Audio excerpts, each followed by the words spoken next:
so proudly we hailed at the twilight's last gleaming, whose broad stripes and bright stars through the perilous fight o'er the ramparts we watched were so gallantly streaming, and the rocket's red glare, the bombs bursting in air, gave proof through the night that our flag was still there. Oh, say does that star-spangled banner yet wave for the land of the free and the home of the brave? I pledge allegiance of the United States of America and to the republic for which it stands, one nation, under God, indivisible, with liberty and justice for all. Well, good morning, everyone. I guess that if we're not going to be able to have a parade outside, there's probably no more fitting space here in the city than inside this War Memorial Building for our Veterans Day observances. And I appreciate so much everyone joining us here this morning, with particular thanks to the Brockton Police and Brockton Fire Color Guards, along with our JROTC Color Guard from Brockton High School. This building belongs to the veterans. I know that there have been some times in the not too distant past that there may be a little confusion about that, but we've made it exceptionally clear that first and foremost this building belongs to the vets. And along those lines, during our first term, we moved the Veterans Service Office back over here into this building so that the vets would have an opportunity to come here when they come in to visit the Veterans Service Office. And I hope that our City Hall is beautiful at night now, and I hope you've had a chance to drive by and see it illuminated.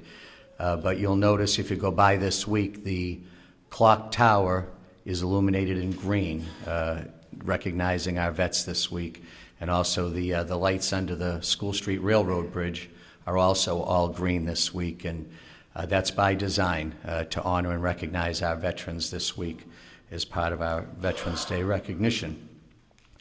And I guess my quick message to everyone would be, how much I appreciate that we're all here thanking our veterans, past and present, for their service today.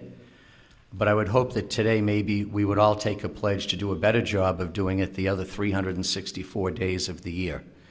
And particularly at a time in our history right now that we do have vets returning home.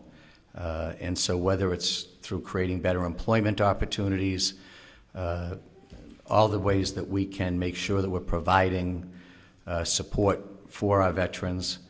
And here in Brockton, as we announce a new initiative on homelessness, one of the key points will be that I've joined a group of mayors from across the country taking a pledge to end veterans' homelessness in our community. The words veteran and homeless should never appear in the same sentence. And so I will ask all of you for your help during the upcoming year in helping us to make that effort a success. So thank you very much, everyone, for being here, and I'll turn the program back to Dave Farrell. At this time, I would like to invite the VFW Post 1046 Commander James Doherty to the podium.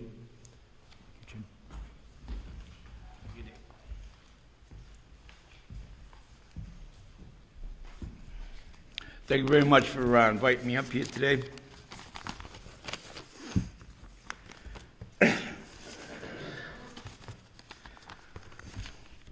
Ladies and gentlemen, distinguished guests, Vietnam veterans, welcome home, and all veterans who served our country. I'm honored to be asked to speak today.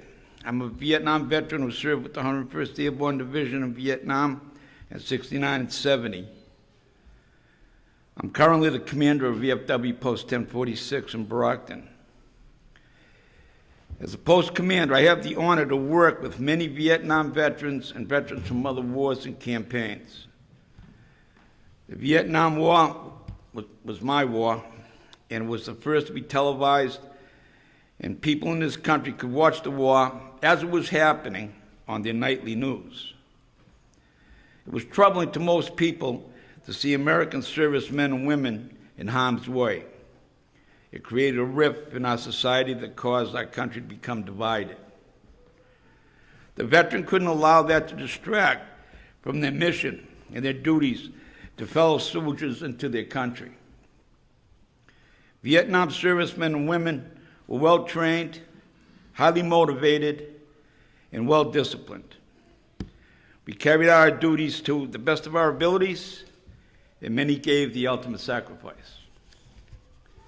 Vietnam servicemen and women never asked for any type of special treatment or honors. We only wanted to do our duty to our country. Many were drafted, but most volunteered. Few complained, all wanted to do their best, have your buddies back, accomplish your mission, and make it home. Unfortunately, 58,000 didn't make it back. They are the true American heroes. They were sent to a country that most Americans never knew existed, fought for their country's honor, and gave their lives. Now Vietnam vets are serving and helping all veterans who have served or been in combat. We were not very well treated when we came back home. However, we have come together and reached out to return veterans who have served our country, my son included. At the VFW, our mission is to serve our veterans and their families, to provide them with information on how to reach out and get the benefits and support they need and deserve. To also provide them with safe and comfortable environment and the opportunity to speak with fellow veterans. And I'd just like to say thank you to Dave Farrell and Jack O'Connor, veteran service officers in Brockton. They do an outstanding job, and I'm very happy that I can send our fellow vets up to see these people and get the help that they need. I'm honored to have the position as post commander. I'm also honored to have been invited to speak at this Veterans Day Memorial. Thank you for your support of our veterans, and thank all of you for being here today. Thank you very much.